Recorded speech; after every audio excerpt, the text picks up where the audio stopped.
আসছি, আজকে যদি মরে যাই আমার লাশটা যেন রাস্তা থেকে কেউ না তুলে। প্রয়োজনে শহীদ হব, কিন্তু সংস্কার করে তবেই ঘরে ফিরবো ইনশাল্লাহ। আমরা নারী শিক্ষার্থীরা কেউ ঘরে বসে থাকবো না, সবাই বের হয়ে আসবে। ন্যাশনাল ঢাকা কলেজ বিশ্ববিদ্যালয় এখন এক হয়ে যাবে। সহিংসতা ছড়িয়ে আমাদের মধ্যে ভয় ঢোকানোর চেষ্টা করছে, কিন্তু এটা হবে না, বৃথা যাবে। আমরা ঢাবি স্টুডেন্ট কালকে যেভাবে মার খেয়েছি, আমাদের ভাইদের যেভাবে মেরেছে, আমি নিজেও ইনজুরিতে আছি। আমি তারপর আজকে আন্দোলনে আসছি। আমরা কিন্তু দমে যাই না, এটা জাস্ট বোঝানোর জন্য যে ইনজুরি থেকে এই জন্য উঠে আসছি যে ঢাবির এখন পর্যন্ত কোনো আন্দোলন কিন্তু বৃথা যায় নাই। এখন পর্যন্ত বাবাকে বলে আসছি, আজকে যদি মরে যাই আমার লাশটা যেন রাস্তা থেকে কেউ না তুলে।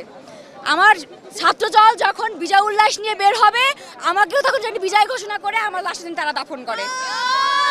এটা ভাষা থেকে বলে আসছি, এখন কি হবে সেটা পরে দেখা যাবে ইনশাল্লাহ। নারী শিক্ষার্থীদের গায়ে হামলা করে ছাত্রলীগ সবচেয়ে নিম্নমানের কাজ করছে, কোনোদিন এমন তো করে নাই। পাকিস্তানি আমলে আমলাতন্ত্র নারী শিক্ষার্থীর উপর এরকম হামলা করে না। আমরা শুরু থেকেই বলে আসছি এটা একটা অরাজনৈতিক আন্দোলন, এবং এই আন্দোলন যৌক্তিক শিক্ষার্থীদের আন্দোলন। এই আন্দোলনে দেশের আপামর জনসাধারণের একটা ভূমিকা আছে এবং সমর্থন আছে, যেটা আমরা সবসময় পেয়েছি। আমরা যদিও বলেছি এটা একটা অরাজনৈতিক আন্দোলন, কিন্তু আপনারা কালকে দেখেছেন আমাদের কোনোই ইচ্ছা ছিল না মারামারি করার। একটা নির্দিষ্ট গোষ্ঠী, একটা নির্দিষ্ট দল, আমাদের নাম বলতে অসুবিধা নেই, সেটা ছাত্রলীগ, তারা এই আন্দোলনকে পরিকল্পিতভাবে রাজনৈতিক বানিয়েছে।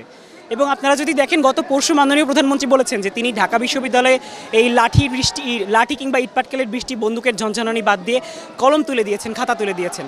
একদিন পরে কিন্তু ছাত্রলীগ তাদের হাতে খাতা কলমগুলো দেখিয়ে দিয়েছে। এবং তাদের হাতে খাতা কলমগুলো কী ছিল? তাদের হাতে খাতা কলম ছিল হকি স্টিক, তারা নিয়ে এসেছিল রড, লোহা ইত্যাদি। এবং বারবার আমরা যেটা বলার চেষ্টা করেছি যে আসলে গতকাল কোনো সংঘর্ষই হয় নাই, কালকে যেটা হয়েছে সেটা হচ্ছে হামলা। সংঘর্ষ হওয়ার জন্য দুই পক্ষের মারামারি করতে হয়, আমাদের দুটো হাত ছাড়া কালকে কিছুই ছিল না, যার ফলে কালকে আমরা বেধড়ক পেটন খেয়েছি। এবং আপনারা যদি দেখেন মানুষকে যেভাবে মারতে পারে, ছাত্রলীগ কালকে তার সমস্ত সীমা অতিক্রম করেছে। মেয়েদের গায়ে হাত তোলা হয়েছে, মেয়েদেরকে গায়ে পাথর বৃষ্টি করা হয়েছে, এবং সেখানে কাউকে ছাড় দেওয়া হয় না। তার একটা কুকুর পর্যন্ত আছে আমাদের কার্জন হলে, কুকুরটাকে পর্যন্ত ছাড় দেয় না, কুকুরের মাথায় পর্যন্ত বাড়ি মেরেছে। তো এই পর্যায়ে যাওয়ার পরে একটা আন্দোলনকে আজকে আপনারা দেখেছেন, আমরা আজকেও বিক্ষোভ সমাবেশ করতে এসেছি এখানে। আমাদের আসলে অস্ত্রের সাথে কোনো পরিচয় নাই, অস্ত্রের কোনো ট্রেনিং নাই তাদের মতো।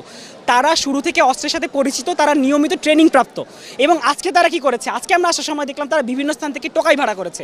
টোকাই ভাড়া করে তারা আজকে সাধারণ শিক্ষার্থীদের উপর আন্দোলনের উপর হামলা করতে এসেছে। আজকের আন্দোলনটা একদিন না একদিন শেষ হয়ে যাবে, কিন্তু ছাত্রলীগ তো থাকবে। এর পরবর্তীতে কোনো আন্দোলনে, কোনো পরিপ্রেক্ষিতে যদি তারা বলে তারা সাধারণ ছাত্রদের জন্য কাজ করে, তাদের ইতিহাস ছাত্রদের ইতিহাস, তাহলে তাদের দ্বিতীয়বার করে ভাবা উচিত যে তারা ছাত্রদের উপরেই বারবার হামলা করে এসেছে। আমি 18তে আহত হয়েছিলাম, কিন্তু 24-এ আন্দোলনটা করতে হবে এবং আমার 5টা বাইকে শহীদ হইতে হবে, তারপর আমি ঘরে ফিরে যাব। এটা হতে পারে না। আমরা সুনিশ্চিতভাবে ওনাকে বলে দিচ্ছি, সুনির্দিষ্টভাবে বলে দিচ্ছি আমাদের দাবিটা যৌক্তিক, আমরা সংস্কার চাই। আমরা বাতিলের কথা কখনো বলেছিলাম না।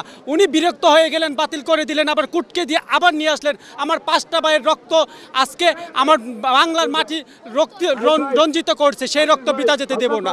আমরা অবশ্যই প্রয়োজনে শহীদ হব, কিন্তু সংস্কার করে তবেই ঘরে ফিরবো ইনশাল্লাহ। এই যে ছাত্রীদের গায়ে হাত তোলা হয়েছে, এটা কিন্তু সরকার অবশ্যই সরকারের কানে গেছে, কিন্তু সরকার কেন স্টেপ নিচ্ছে না? তারা কেন পদক্ষেপ নিচ্ছে? সরকার কিন্তু একটা নারীর গায়ে এভাবে হাত তোলা হচ্ছে, হাত দিয়েছে, কিন্তু তারা কোনো পদক্ষেপ নিচ্ছে না। কেন নিচ্ছে না? সরকার কেন চুপ করে আছে? আমরা কিন্তু সরকার বিরোধী আন্দোলনে নামি নাই, আমরা নামছি আমাদের অধিকারের জন্য। আমরা দেশের নাগরিক, আমরা নিজের অধিকার, অবশ্যই আমরা নিজের অধিকার নিয়ে বলতে পারবো, রাজপথে নামতে পারবো। এটার মানে এই না যে সরকার বিরোধী আন্দোলন আমরা নামছি। আমরা কি হয়ে গেলাম? রাজাকার হয়ে গেলাম। ভাই, আমরাও বাঙালি, আমাদের দাদাদের বাপেরাও যুদ্ধ করছে, আমরাও মুক্তিযোদ্ধার ভাই সন্তান, আমরাও কিন্তু কোটা পাই।